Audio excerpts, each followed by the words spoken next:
श्रीगणेशाय नमः। श्रीसूर्याय नमः। श्रीसिन्धुकृता सूर्यस्तुतिः। ॐ नत्वा तत्पादकमलं बद्धाञ्जलिपुटो ब्रवीत्। नमस्ते दीननाथाय नमस्ते सर्वसाक्षिणे नमस्ते त्रिदशेशाय ब्रह्म विष्णु शिवात्मने नमस्ते विश्ववन्द्याय नमस्ते विश्वहेतवे नमस्ते वृष्टिबीजाय सस्योत्पादनहेतवे परब्रह्मस्वरूपाय सृष्टिस्थित्यन्तहेतवे गुणातीताय गुरवे गुणक्षोभविधायिने सर्वज्ञाय ज्ञानदात्रे सर्वस्य पतये नमः। धन्यं मे जन्म देवेश वंशो मे जनकोऽपि च जननी च तपश्चापि यज्जातं तव दर्शनं वरदश्चेद्दिने सत्वं देहि मे सर्वतोऽमृतिं तव प्रसादात् संग्रामे जयेयं सर्वदेवताः वर्तमानाद् देवगणान् न मे मृत्युर्भवेदिति एवं तस्य वरान् श्रुत्वा परितुष्टो विभावसुः उवाच निजभक्तं तम् अनुष्ठानकृशं रसम्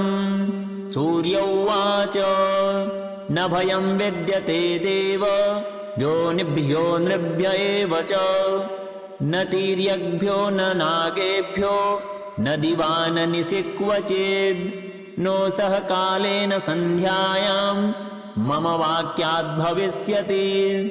मरणं तेन्द्रपशुत गृहाणां मृतभाजनम्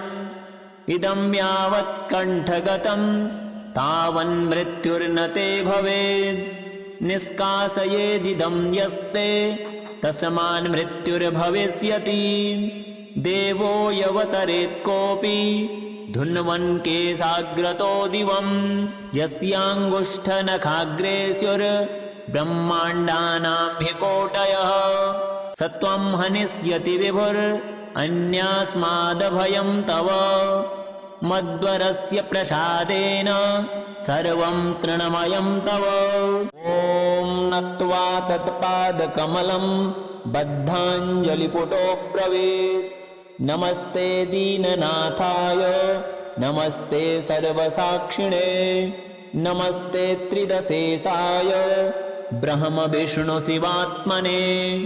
नमस्ते विश्ववन्द्याय नमस्ते विश्वहेतवे नमस्ते वृष्टिबीजाय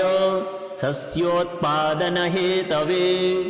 परब्रह्मस्वरूपाय सृष्टिस्थित्यन्तहेतवे गुणातीताय गुरवे गुणक्षोभविधायिने सर्वज्ञाय ज्ञानदात्रे सर्वस्य पतये नमः। धन्यं मे जन्म देवेश वंशो मे जनकोऽपि च जननी च तपश्चापि यज्जातं तव दर्शनं वरदश्चेद्दिने सत्वं देहि मे सर्वतोऽमृतिं तव प्रसादात् संग्रामे जयेयं सर्वदेवताः वर्तमानाद् देवगणान् न मे मृत्युर्भवेदिति एवं तस्य वरान् श्रुत्वा परितुष्टो विभावसुः उवाच निजभक्तं तम् अनुष्ठानकृशं रसम् सूर्य उवाच न भयं विद्यते देव योनिभ्यो नृभ्य एव च न तीर्यग्भ्यो न नागेभ्यो न दिवाननिशि क्वचिद् नो सह कालेन सन्ध्यायां मम वाक्याद्भविष्यति मरणं तेन्द्रपशुत गृहाणां मृतभाजनम् इदं यावत् कण्ठगतं तावन्मृत्युर्न ते भवेत् निष्कासयेदिदं यस्ते तस्मान् मृत्युर्भविष्यति देवो यवतरेत् कोऽपि धुन्वन् केशाग्रतो दिवम् यस्याङ्गुष्ठनखाग्रे स्युर्ब्रह्माण्डानां हि कोटयः स त्वं हनिष्यति विभुरन्यास्मादभयं तव मद्वरस्य प्रसादेन सर्वं तृणमयं तव। ॐ नत्वा तत्पादकमलं बद्धाञ्जलिपुटो ब्रवीत् नमस्ते दीननाथाय नमस्ते सर्वसाक्षिणे नमस्ते त्रिदशेषाय ब्रह्म विष्णु शिवात्मने नमस्ते विश्ववन्द्याय नमस्ते विश्वहेतवे नमस्ते वृष्टिबीजाय सस्योत्पादनहेतवे परब्रह्मस्वरूपाय सृष्टिस्थित्यन्तहेतवे गुणातीताय गुरवे गुणक्षोभविधायिने सर्वज्ञाय ज्ञानदात्रे सर्वस्य पतये नमः। धन्यं मे जन्म देवेश वंशो मे जनकोऽपि च जननी च तपश्चापि यज्जातं तव दर्शनं वरदश्चेद्दिने सत्वं देहि मे सर्वतोऽमृतिं तव प्रसादात् संग्रामे जयेयं सर्वदेवताः वर्तमानाद् देवगणान् न मे मृत्युर्भवेदिति एवं तस्य वरान् श्रुत्वा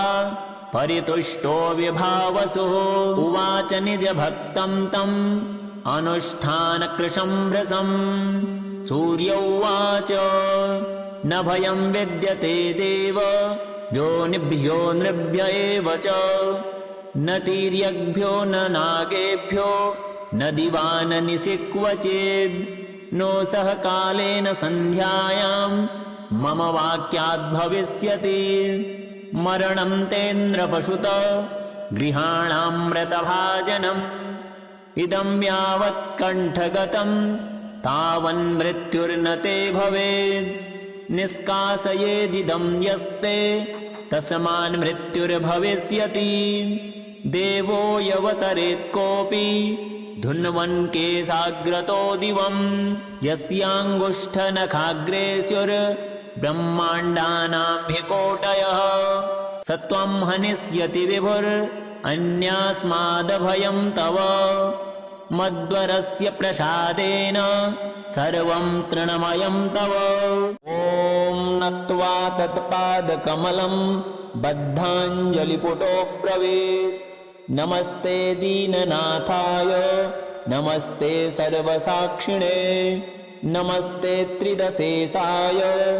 ब्रह्म विष्णु शिवात्मने नमस्ते विश्ववन्द्याय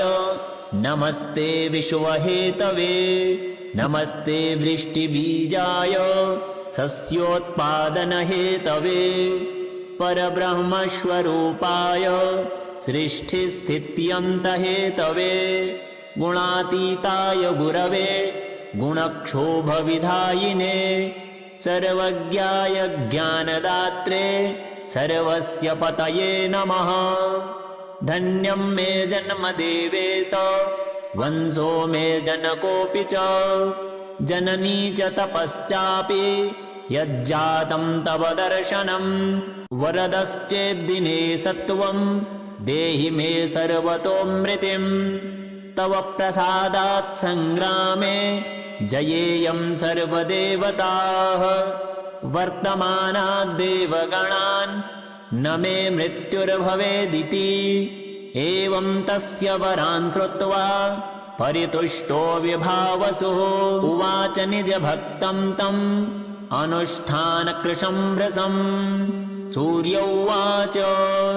न भयं विद्यते देव योनिभ्यो नृभ्य एव च न तीर्यग्भ्यो न नागेभ्यो न दिवाननिशि क्वचिद् नो सह कालेन सन्ध्यायां मम वाक्याद्भविष्यति मरणं तेन्द्रपशुत गृहाणामृतभाजनम् इदं यावत् कण्ठगतं तावन्मृत्युर्न ते भवेत् निष्कासयेदिदं यस्ते तस्मान् मृत्युर्भविष्यति। देवो यवतरेत् कोऽपि धुन्वन् केशाग्रतो दिवम् यस्याङ्गुष्ठनखाग्रे स्युर्ब्रह्माण्डानां हि कोटयः स त्वं हनिष्यति विभुरन्यास्मादभयं तव मद्वरस्य प्रसादेन सर्वं तृणमयं तव। ॐ नत्वा तत्पादकमलं बद्धाञ्जलिपुटो ब्रवीत् नमस्ते दीननाथाय नमस्ते सर्वसाक्षिणे नमस्ते त्रिदशेषाय ब्रह्म विष्णु शिवात्मने नमस्ते विश्ववन्द्याय नमस्ते विश्वहेतवे नमस्ते वृष्टिबीजाय सस्योत्पादनहेतवे परब्रह्मस्वरूपाय सृष्टिस्थित्यन्तहेतवे गुणातीताय गुरवे गुणक्षोभविधायिने सर्वज्ञाय ज्ञानदात्रे सर्वस्य पतये नमः। धन्यं मे जन्म देवेश वंशो मे जनकोऽपि च जननी च तपश्चापि यज्जातं तव दर्शनं वरदश्चेद्दिने सत्वं देहि मे सर्वतोऽमृतिं तव प्रसादात् संग्रामे जयेयं सर्वदेवताः वर्तमानाद् देवगणान् न मे मृत्युर्भवेदिति एवं तस्य वरान् श्रुत्वा परितुष्टो विभावसुः उवाच निजभक्तं तम् अनुष्ठानकृशं भृशम् सूर्य उवाच न भयं विद्यते देव योनिभ्यो नृभ्य एव च न तीर्यग्भ्यो न नागेभ्यो न दिवाननिशि क्वचिद् नो सह कालेन सन्ध्यायां मम वाक्याद्भविष्यति मरणं तेन्द्रपशुत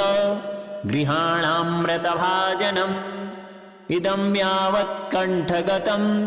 तावन्मृत्युर्न ते भवेत् निष्कासयेदिदं यस्ते तस्मान् मृत्युर्भविष्यति देवो यवतरेत् कोऽपि धुन्वन् केशाग्रतो दिवम्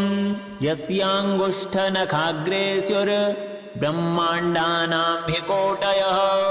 स त्वं हनिष्यति विभुरन्यास्मादभयं तव मद्वरस्य प्रसादेन सर्वं तृणमयं तव। ॐ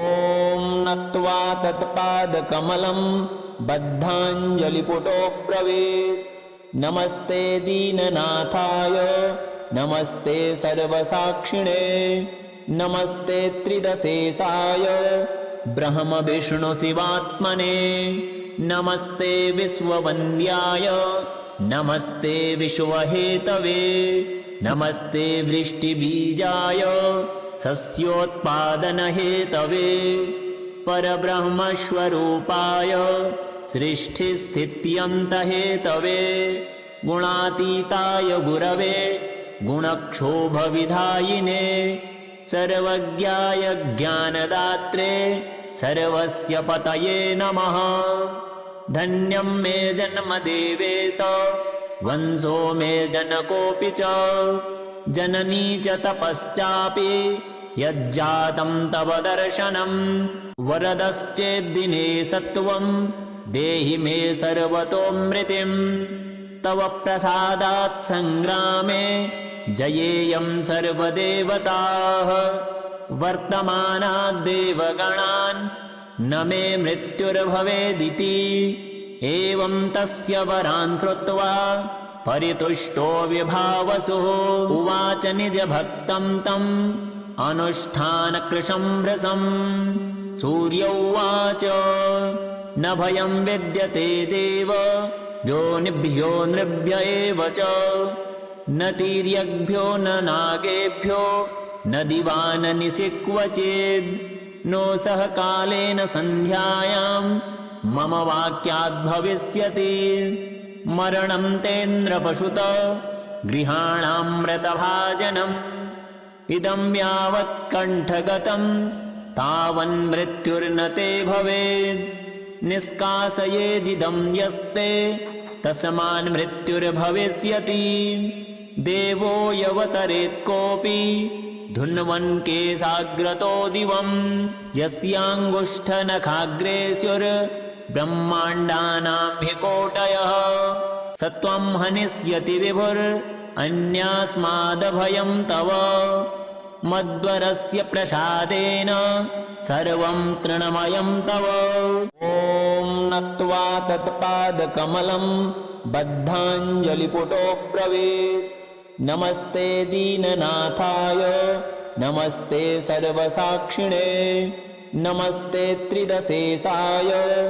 ब्रह्म विष्णु शिवात्मने नमस्ते विश्ववन्द्याय नमस्ते विश्वहेतवे नमस्ते वृष्टिबीजाय सस्योत्पादनहेतवे परब्रह्मस्वरूपाय सृष्टिस्थित्यन्तहेतवे गुणातीताय गुरवे गुणक्षोभविधायिने सर्वज्ञाय ज्ञानदात्रे सर्वस्य पतये नमः धन्यं मे जन्म देवेश वंशो मे जनकोऽपि च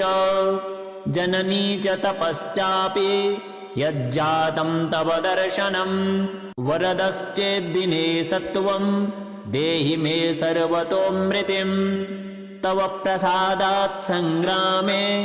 जयेयं सर्वदेवताः वर्तमानाद् देवगणान् न मे मृत्युर्भवेदिति एवं तस्य वरान् श्रुत्वा परितुष्टो विभावसुः उवाच निजभक्तं तम् अनुष्ठानकृशं रसम् सूर्य उवाच न भयं विद्यते देव योनिभ्यो नृभ्य एव च न तीर्यग्भ्यो न नागेभ्यो न दिवाननिशि क्वचिद् नो सह कालेन सन्ध्यायां मम वाक्याद्भविष्यति मरणं तेन्द्रपशुत गृहाणामृतभाजनम् इदं यावत् कण्ठगतं तावन्मृत्युर्न ते भवेत् निष्कासयेदिदं यस्ते तस्मान् मृत्युर्भविष्यति देवो यवतरेत् कोऽपि धुन्वन् केशाग्रतो दिवम् यस्याङ्गुष्ठनखाग्रे स्युर्ब्रह्माण्डानां हि कोटयः स त्वं हनिष्यति विभुरन्यास्मादभयं तव मद्वरस्य प्रसादेन सर्वं तृणमयं तव ॐ नत्वा तत्पादकमलं बद्धाञ्जलिपुटो ब्रवीत् नमस्ते दीननाथाय नमस्ते सर्वसाक्षिणे नमस्ते त्रिदशेषाय ब्रह्म विष्णु शिवात्मने नमस्ते विश्ववन्द्याय नमस्ते विश्वहेतवे नमस्ते वृष्टिबीजाय सस्योत्पादनहेतवे परब्रह्मस्वरूपाय सृष्टिस्थित्यन्तहेतवे गुणातीताय गुरवे गुणक्षोभविधायिने सर्वज्ञाय ज्ञानदात्रे सर्वस्य पतये नमः धन्यं मे जन्म देवेश वंशो मे जनकोऽपि च जननी च तपश्चापि यज्जातं तव दर्शनं वरदश्चेद्दिने सत्वं देहि मे सर्वतोऽमृतिं तव प्रसादात् सङ्ग्रामे जयेयं सर्वदेवताः वर्तमानाद् देवगणान् न मे मृत्युर्भवेदिति एवं तस्य वरान् श्रुत्वा परितुष्टो विभावसुः उवाच निजभक्तं तम् अनुष्ठानकृशं रसम् सूर्य उवाच न भयं विद्यते देव योनिभ्यो नृभ्य एव च न तीर्यग्भ्यो न नागेभ्यो न दिवाननिशि क्वचिद् नो सह कालेन सन्ध्यायां मम वाक्याद्भविष्यति मरणं तेन्द्रपशुत गृहाणामृतभाजनम् इदं यावत् कण्ठगतं तावन्मृत्युर्न ते भवेत् निष्कासयेदिदं यस्ते तस्मान् मृत्युर्भविष्यति देवो यवतरेत् कोऽपि धुन्वन् केशाग्रतो दिवं यस्याङ्गुष्ठनखाग्रे स्युर्ब्रह्माण्डानां हि कोटयः स त्वं हनिष्यति विभुरन्यास्मादभयं तव मद्वरस्य प्रसादेन सर्वं तृणमयं तव ॐ नत्वा तत्पादकमलं बद्धाञ्जलिपुटो ब्रवीत् नमस्ते दीननाथाय नमस्ते सर्वसाक्षिणे नमस्ते त्रिदशेषाय ब्रह्म विष्णु शिवात्मने नमस्ते विश्ववन्द्याय नमस्ते विश्वहेतवे नमस्ते वृष्टिबीजाय सस्योत्पादनहेतवे परब्रह्मस्वरूपाय सृष्टिस्थित्यन्तहेतवे गुणातीताय गुरवे गुणक्षोभविधायिने सर्वज्ञाय ज्ञानदात्रे सर्वस्य पतये नमः धन्यं मे जन्म देवेश वंशो मे जनकोऽपि च जननी च तपश्चापि यज्जातं तव दर्शनं वरदश्चेद्दिने सत्वं देहि मे सर्वतोऽमृतिं तव प्रसादात् संग्रामे जयेयं सर्वदेवताः वर्तमानात् देवगणान् न मे मृत्युर्भवेदिति एवं तस्य वरान् श्रुत्वा परितुष्टो विभावसुः उवाच निजभक्तं तम् अनुष्ठानकृशं भृशं सूर्य उवाच न भयं विद्यते देव योनिभ्यो नृभ्य एव च न तीर्यग्भ्यो न नागेभ्यो न दिवाननिशि क्वचिद् नो सह कालेन सन्ध्यायां मम वाक्याद्भविष्यति मरणं तेन्द्रपशुत गृहाणामृतभाजनम् इदं यावत् कण्ठगतं तावन्मृत्युर्न ते भवेत् निष्कासयेदिदं यस्ते तस्मान् मृत्युर्भविष्यति देवो यवतरेत् कोऽपि धुन्वन् केशाग्रतो दिवं यस्याङ्गुष्ठनखाग्रे स्युर्ब्रह्माण्डानां हि कोटयः स त्वं हनिष्यति विभुरन्यास्मादभयं तव मद्वरस्य प्रसादेन सर्वं तृणमयं तव।